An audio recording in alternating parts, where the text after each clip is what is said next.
Támogass te is adód 1%-ával a Partizánt, és tudod, kérdések nélkül nincs változás. Sziasztok! Az a váratlan meglepetés ért bennünket, hogy Jeremy Corbyn, a Labour, vagyis a Munkáspárt, a brit Munkáspárt legendás egykori vezetője Budapesten tartózkodott, és el tudtuk őt csípni egy gyors interjúra. Most ez az interjú következik vele, tartsatok velünk!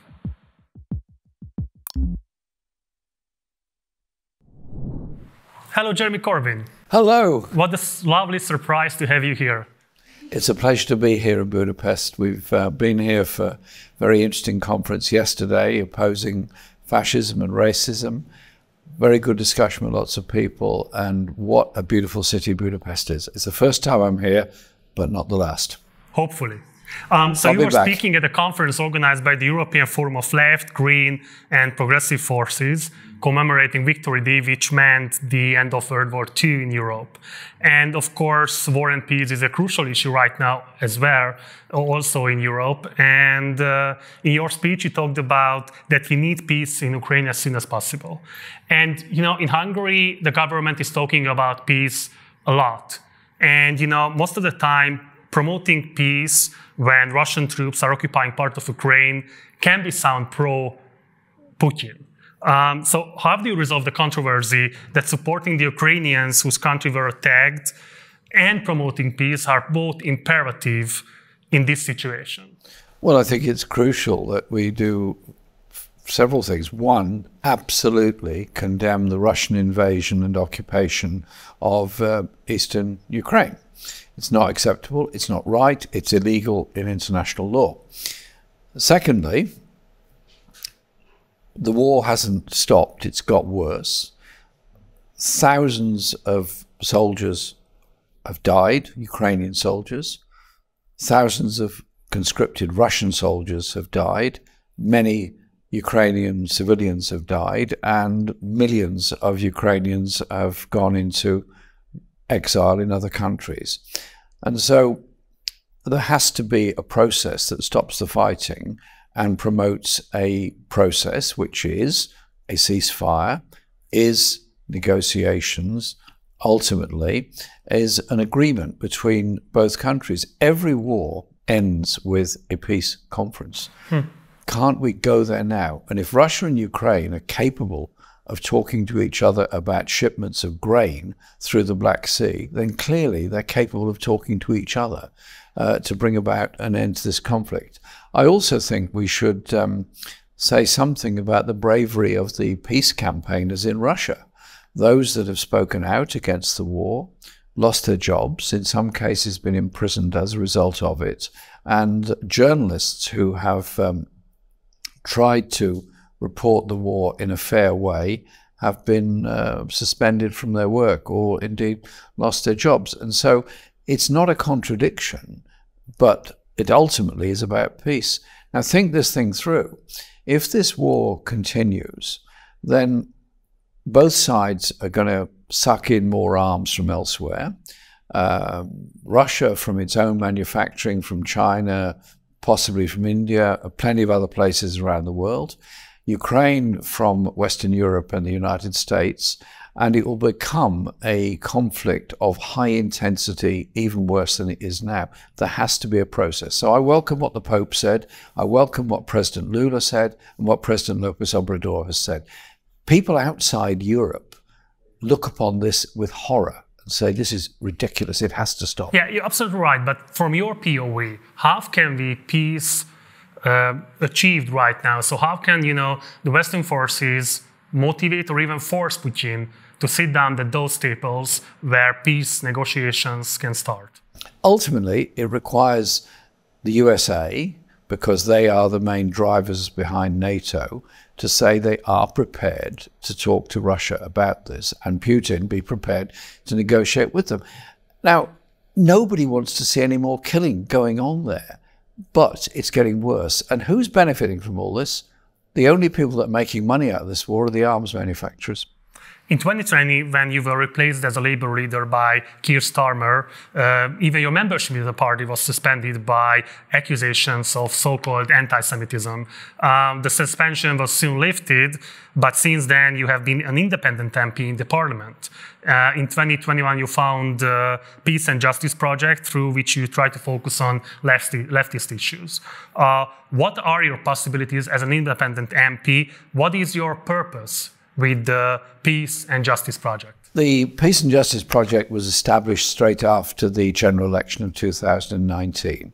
And it's designed to be a political home for people who are in the Labour Party or outside the Labour Party in Britain, promoting issues, as it says, of peace, justice, and encouraging people to be active and mobile, and mobilization of people. And so we're doing a number of things. We've put forward 5 points of solidarity, which is about proper funding of the National Health Service, about public ownership of the basic services and industries, decent pay rises, good quality housing, and crucially, an international strategy that doesn't oppose refugees, but understands why people are seeking asylum in Europe and opposes racism in any form. We have over 50,000 people signed up to our project. We're also promoting music for the many, where we're defending live music and live music venues against the big business, which is often closing them down. And we're at the moment preparing a number of books, one of which is on the arms trade. So there's a whole range of activity, but the central part of it is about alternative media, which is why I'm delighted to be on your channel today. We're on this channel. Fantastic. Well done. I love being here and I love the mug. We are victims of a small number of American companies that allow us to communicate with each other through Facebook, YouTube, and so on. We've got to build an alternative, a democratic alternative where voices can be heard, because the mainstream media, globally dominated by Fox News, dominated by very big business, basically set an agenda. It's a Eurocentric Anglosphere agenda. What happens in the USA is big news. What happens in Africa is no news at all. You started the interview questioning me about Ukraine. Absolutely fine. You didn't ask me about Yemen. You didn't ask me about Palestine. You didn't ask me about Congo. There are many other wars going on around the world. Yeah. And so our project, all of us, has to be to improve our media conversations with each other and use the technology that's available to reach out to a wider audience. I mean, for example, this evening, I'll be giving a lecture to an American university from my front room. It can be done. Yep. And so let's use all of that. And we'd be delighted to see more independent media channels like yours developing all around the world. At the end of March, the National Executive Committee of the Labour Party approved a motion from Keir Starmer to prevent you from running as a Labour candidate in Islington North, where you've been an MP since 83, Yep. Am I correct? Yeah. Correct. And you reacted, and I'm quoting you, "I will not be intimidated into silence. I have spent my life fighting for a fairer society on behalf of the people of Islington North, and I have no intention of stopping now." Many interpreted it as a kind of emotion that you are willing to run independently if you will not get the back of the Labour Party. Do you? I'm challenging the decision the National Executive took. Keir Starmer is a very well-known lawyer, and it's rather strange that a resolution put towards the National Executive by him was that I was not fit to be a Labour candidate at the next general election. Okay. And I was very disappointed that he put this, but also I was given no right to speak to the meeting. I had no opportunity to present a statement to the meeting. I was given no rights of appeal against it. That is fundamentally undermining of any judicial due process. I'm challenging that. That's what I'm doing first. But my statement after the decision was made was simply this. For 40 years, I've represented Islington North. I've been reselected by the Labour Party locally on every single one of those occasions, and I've been elected by the people, last time with 71% of the vote. And I love the community I represent. I fight for their housing conditions, for their jobs, for their security, and for those who are seeking to make their homes in Britain and get proper immigration status. If the people want me to continue doing that, I will continue doing that. I'm not giving up, I'm not going away, and I've got lots of energy. That's great to hear.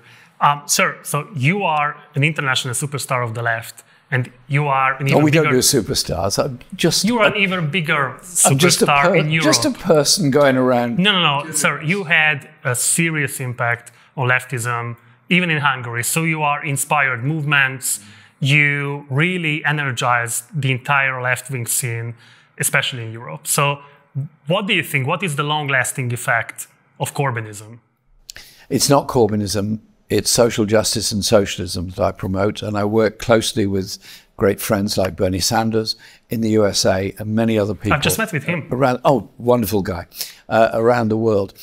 The issue is, free market capitalism has brought us massive inequality, environmental destruction, and a sense of stress, depression, and hopelessness amongst many young people.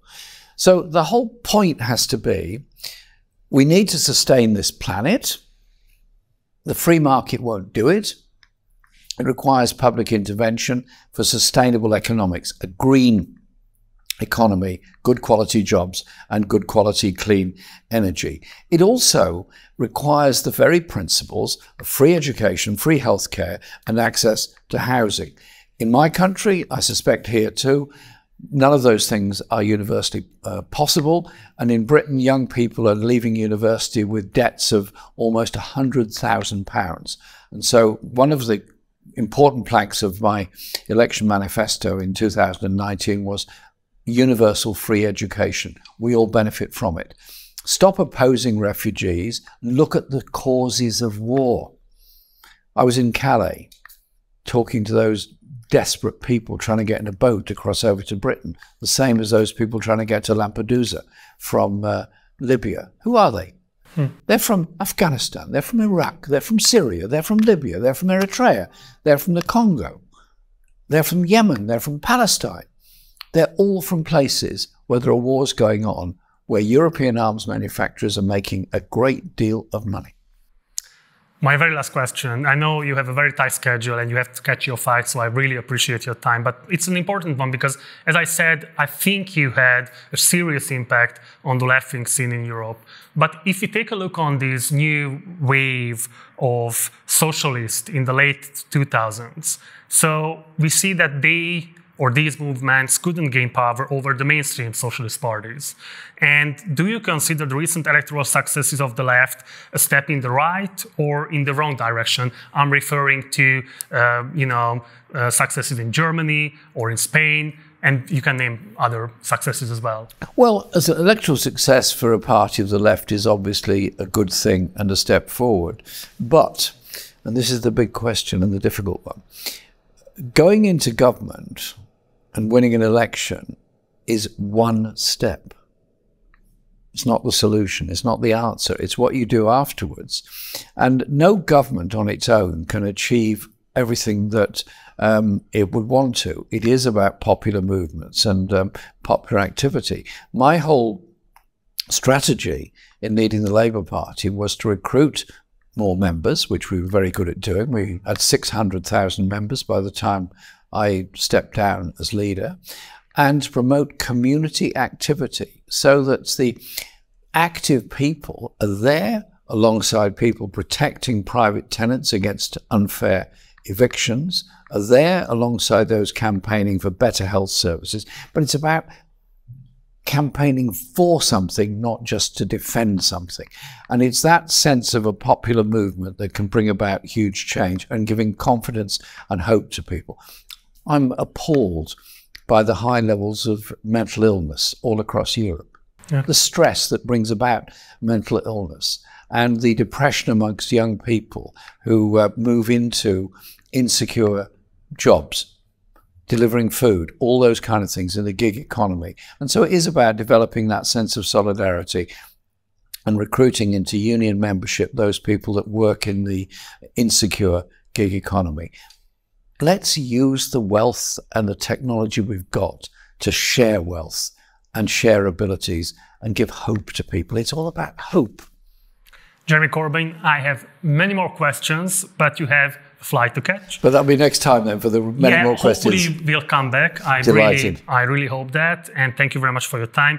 And I'm happy that we can spread your voice among the Hungarians, because I think there's a lot we can learn from your experiences. Thank you very much for your visit, and thank you very much for this interview. This is my first visit to Budapest. It's been absolutely fascinating, albeit very short. Very happy to come back. I'm very interested in the experience of Hungary, its whole history, from First World War through to the Second World War, the Holocaust, and we were at the Shoes Memorial yesterday, the most moving memorial I've ever seen, because it's so simple and so poignant. And it's that evil history. We've got to remember, never forget it, but make sure it's never repeated. Thank you very much, sir. Take care. You. Támogass te is adód 1%-ával a Partizánt, és tudod, kérdések nélkül nincs változás.